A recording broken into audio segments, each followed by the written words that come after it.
एक शाम प्राची टीवी पर सीरियल देख रही होती है। तभी उसकी सास वहाँ आती है। अरे सीरियल में तो ऐसे मग्न है जैसे आज रात का खाना पड़ोसी आकर बनाएंगे। मुझे पता ही नहीं था आपने अपने बेटे की शादी पड़ोस में भी की हुई है। हैं? मतलब? मतलब इस घर में सारा काम बहू ही करती है, आप तो सिर्फ खर्राटे मारती हैं। अच्छा जी, फिलहाल तो तुम आराम फरमा रही हो, चलो जाओ, ये मेरे टीवी देखने का समय है। आहा, इसीलिए मुझे भगाया जा रहा है। सॉरी, अब तो बिल्कुल नहीं जाऊंगी। प्राची की इस बात पर दोनों सास बहू के बीच टीवी रिमोट के पीछे बच्चों जैसे छीना झपटी शुरू हो जाती है, जिसके बीच श्लोक भी काम से घर वापस आ जाता है। आज मेरी चूहे बिल्ली की जोड़ी किस बात पर झगड़ रही है? अरे तेरे बीवी मुझे टीवी ही नहीं देखने दे रही।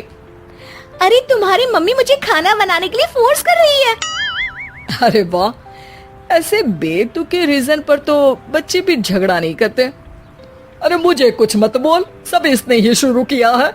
हाँ हाँ, जैसे आप तो बहुत दूध की धूली है ना। अरे बस दोनों चुप। प्राची जाओ, खाने की तैयारी करो। और माँ तुम छोड़ो, तुम्हें क्या बोलूं, शांति से अपना सीरियल देखो, मुझे दोबारा लड़ने की आवाज सुनाई नहीं देनी चाहिए। ऐसा बोलकर श्लोक वहाँ से चला जाता है, जिसके पीछे पीछे प्राची भी कुछ न कुछ बड़बड़ाते हुए रसोई में चली जाती है।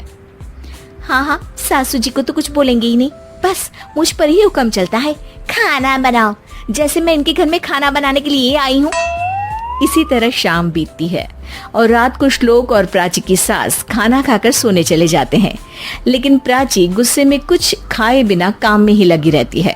इस घर में किसी को घंटा फिक्र नहीं पड़ता, मैं खाऊं या भूखी रहूं। प्राची कुछ देर के लिए रसोई से बाहर जाती है और जैसे ही वापस आती है तो वहां दूध का भरा ग्लास देखकर हैरान रह जाती है। फिक्र पूरी है, बस दिखाना नहीं है। प्राची दूध पीकर सोने चली जाती है और अगली सुबह एक बार फिर सास बहू का कार्टून नेटवर्क स्टार्ट हो जाता है। ये तुमने ही किया है। अरे अजीब जबरदस्ती है, मैं बोल रही हूँ मैंने कुछ नहीं किया। दोनों ने मिलकर पूरे घर को पागल खाना बनाया हुआ है। यहाँ कोई नॉर्मल इंसान तो रह ही नहीं सकता, इसीलिए अब पड़ोसी क्या रिश्तेदार भी घर आने से कतराते हैं। और सुन बेटे, तू भी चंगा, तेरी माँ भी चंगी, तेरी बीवी भी चंगी, रिश्तेदार। हाँ जी, आपको नहीं पता क्या, गंगाधर ही शक्तिमान है, रिश्तेदार ही। हाँ हाँ, बस समझ गया। कभी जानवरों जैसे लड़ेंगी तो कभी जुगलबंदी करेंगी। भाई मैं आप दोनों के बीच में नहीं फंसना चाहता। सास बहू की इस मनमौजी जोड़ी से परेशान होकर श्लोक अपना सिर खुजलाता वहाँ से चला जाता है। चलो अब मैं भी कीर्तन में जा रही हूँ। इस पर जैसे ही सास कमरे में अपना पर्स लेने जाती है तो वहाँ नाश्ते की प्लेट रखी देख मुस्कुराने लगती है और नाश्ता करके घर से बाहर निकलते हुए कुछ पैसे टेबल पर रख जाती है, जिसके कुछ देर बाद सिलेंडर वाला घर आता है। ओ मोरी मैया, मैं सिलेंडर के बारे में तो बिल्कुल भूल ही गई थी। घर खर्च के सारे पैसे भी मम्मी के पास है और श्लोक से बोला तो उल्टा 4 बात सुनाएंगे।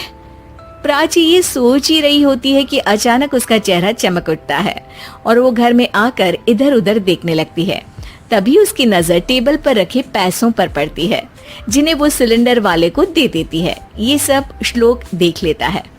अच्छा बेटे, इतना बड़ा घोटाला, सबके सामने मैं तेरी दुश्मन और पीठ पीछे तेरी मेरी यारी।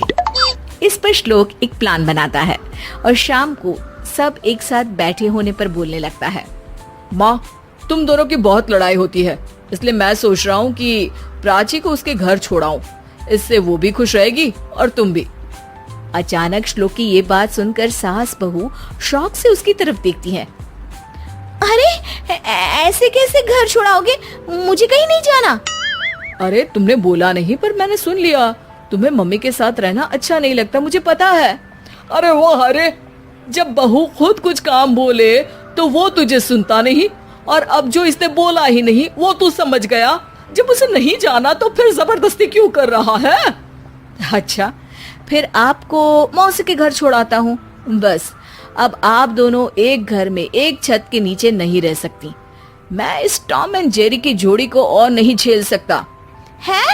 ऐसे कैसे नहीं रह सकते?